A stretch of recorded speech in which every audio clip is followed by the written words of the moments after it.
السلام عليكم ورحمة الله وبركاته. اللهم صل وسلم وبارك على سيدنا محمد وعلى آله وصحبه أجمعين. يا صباح الخير، يا صباح الطاقة الإيجابية، يا صباح البحر، يا صباح الجمال. زي ما انتم شايفين كده النهاردة تقريبا ربع يوم لينا في المصيف. خلاص انا هتحرك بقى امشي بكرة ان شاء الله.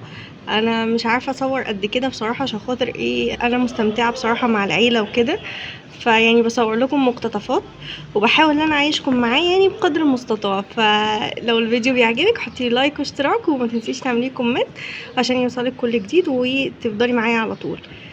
بس دلوقتي صحينا من النوم، لبسنا المايوهات وفطرنا وظبطنا نفسنا وهنتوكل دلوقتي على الله وننزل نروح على فين، على البحر. يلا بينا مع بعض. وهنا بقى خلاص كنا نازلين رايحين البحر، كانت الساعة حوالي 2 2:30 3 كده في الحدود دي. وكنا نزلنا بقى قلنا هنروح البحر زي ما قلت لكم، احنا بنروحه على الأبيض. اليوم ده تقريبا رحنا شاطئ اللاجون او مش فاكرة بصراحة، ولا او رحنا تاني الزمردة، تقريبا رحنا تاني الزمردة. اللاجون مصورتوش معاكم. بس هو بصراحة كان احلى شاطئ هناك السنة دي هو كان الزمردة، ومن رقم كان حلو جدا.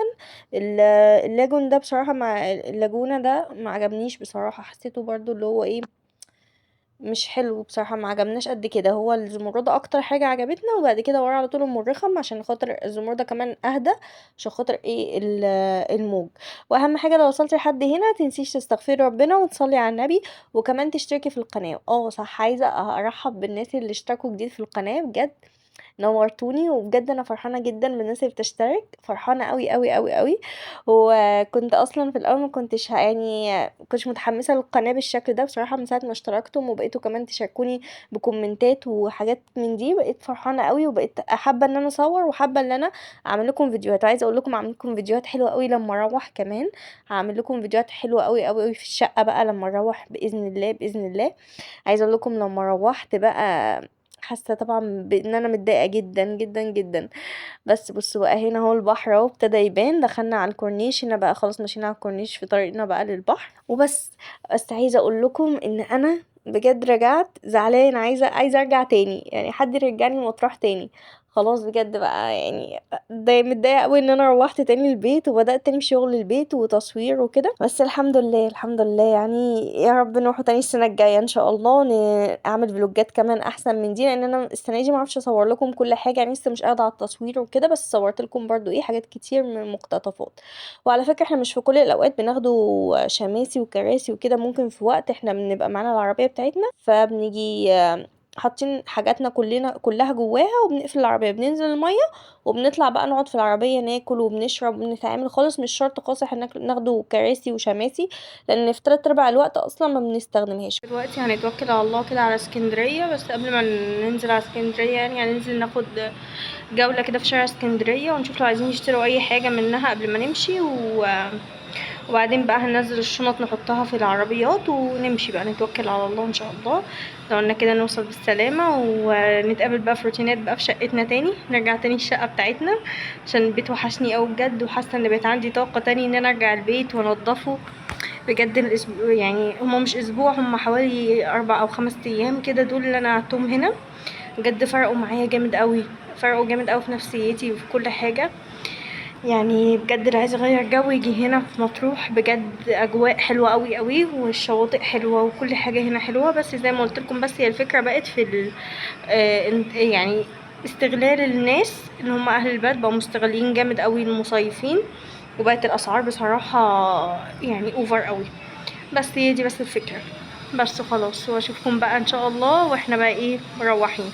ممكن اخدكم معايا جولة في شارع اسكندرية وممكن لا، يعني ممكن بقى اروح على طول، فهنشوف يعني. وهنا بقى خلاص نزلنا بقى بالليل، كانت الساعة حوالي كده، كانت الساعة 9. طبعا كنا خلاص المفروض ان احنا هنسافر، بس قلنا لا احنا هناخده كده جولة، والموضوع بقى فتح معانا وتفسحنا تاني. يعني انا زي ما قلت لكم احنا كنا المفروض حاجزين الشقة لمدة اسبوع، بس احنا سيبناها بعد 5 ايام بقى عشان خلاص كانوا كلهم يعني الرجاله وكده جالهم شغل، وكان لازم ان احنا نرجع وكده، فرجعنا بقى وسيبنا الشقه خلاص.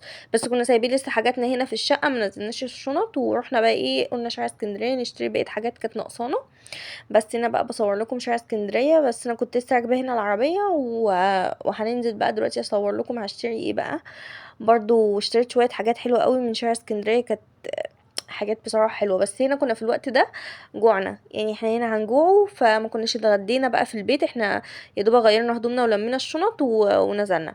رحنا بقى هنا فين، عند كشري التحرير. وعايزه اقول لكم اسعاره حلوه جدا. بصوا هنا هو بصور لكم المنيو بتاعه.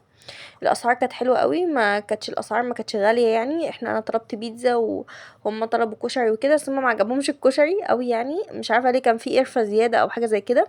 البيتزا اللي كان طعمها جبار بجد. طلبنا بيتزا بسطرمه كانت حلوه قوي. وهنا بقى رحنا للمشبك، جبنا برضو مشبك وكده، وكان طعمه جميل. وبعدين بقى ايه، كنا ماشيين لقينا حفله نوبي، قعدنا بقى نتفرج عليها احنا والبنات وكده. وكنا قاعدين بقى هنا بناكلوا، مش فاكره كنا بنشربوا يا اما حمص شام يا اما ايس كريم، حاجه زي كده يعني. عايزه اقول لكم كانت حفله حلوه قوي، وقعدنا نتفرج عليها والبنات فرحوا بيها جدا. وطول ما انتي بقى ماشيه اصلا في الشاطئ على على البحر هناك بتشوفي المناظر دي. بصوا هنا بقى دخلنا في حته اسمها الجبل، وهم شايلين كده من عليه السور بتاع البحر، منك للبحر كده بقى بالعربيه. دخلنا قعدنا شويه، كان المنظر بقى ايه، استجمام، كان تحفه. بصوا هنا برضو رحنا قلنا ايه، هناكلوا ايس كريم من عند عزة. وانا بصراحة الايس كريم، هو الايس كريم كان عامل حوالي 45 جنيه الكوباية او حاجة زي كده. احنا بنجيبه هو ام 60 دي اللي هي الحجم العائلي، تقريبا فرق 15 جنيه. وبنجيبه بسكوتة، البسكوتة بتبقى ب5 جنيه تقريبا، وبنقسمها بقى بينا، مثلا بتعمل حوالي تلاتة ايس كريم مثلا مرتاح. على فكرة بتبقى طعمها حلو جدا وموفرة جدا. لو انت مثلا مش مقتدرة انك تشتري ب45 جنيه لكل واحد والاطفال، انا بعمل كده مش عشان خاطر ان انا مش مقتدرة، الاطفال ما بيقدروش يكملوا الايس كريم بتاعهم، فانا بعمل كده اهو، بصورها لكم. دي ام 60 جنيه او ب65 جنيه، فبدي بقى للبنات منها وكده. بس وهنا خلاص بقى طلعنا لمينا الشنط وبنودع مطروح بقى، خلاص هو طالعين من البوابات مطروح خلاص. هنا بقى كنا مروحين. كانت الساعة حوالي، احنا مشينا من هناك كانت الساعة حوالي 3 2 او 3 حاجة، 2 ونص كده. اتحركنا من هناك على كده، وصلنا بقى هناك في البيت بقى بالظبط. طلعنا ووصلنا وحطينا شنطنا وكله، كانت الساعة 6. ما تأخرناش خالص في الطريق بصراحة، كان الطريق حلو وكان ممتع، وكان منظر الفجر بقى والشروق والحاجات دي، كان الطريق كان تحفة. بصوا كنت بصور لكم اهو معايا. انا اصلا كنت مستمتعة قوي بشكل الطريق الصبح، كان الطريق كان حلو قوي قوي. واهم حاجه لو لسه ما اشتركتيش في القناه، شيء تشتركي في القناه وتفعلي زر الجرس عشان توصلك كل جديد، وكمان تشوفيني على طول وتشوفي الفيديوهات اللي انا هنزلها، عشان أنا لسه هنزل لكم فيديوهات بجد حلوه قوي. ولسه في مفاجآت الايام الجايه، بس مش دلوقتي يعني، لسه قدام شويه ان شاء الله هتعجبكم قوي. خلاص وصلنا بيتنا بالسلامه، اللهم لك الحمد. وصلنا بعد ما اتحركنا من مطروح على الساعة 2، وصلنا دلوقتي الساعة 6 اهو البيت، اللهم لك الحمد يعني، وصلنا بسرعة. تعبانة جدا، عايزة اقولكم تعبانة جدا جدا، والبنات وكلنا تعبانين بجد. هنناموا بقى المزيد من النوم كده، عشان طبعا احنا هناك ما بنناموش، بنستغل كل وقت ان احنا نتفسح ونخرج. فبقى ايه، هنناموا واشوفكم بقى بعد ما نصحى من النوم ان شاء الله. يلا تصبحوا على خير.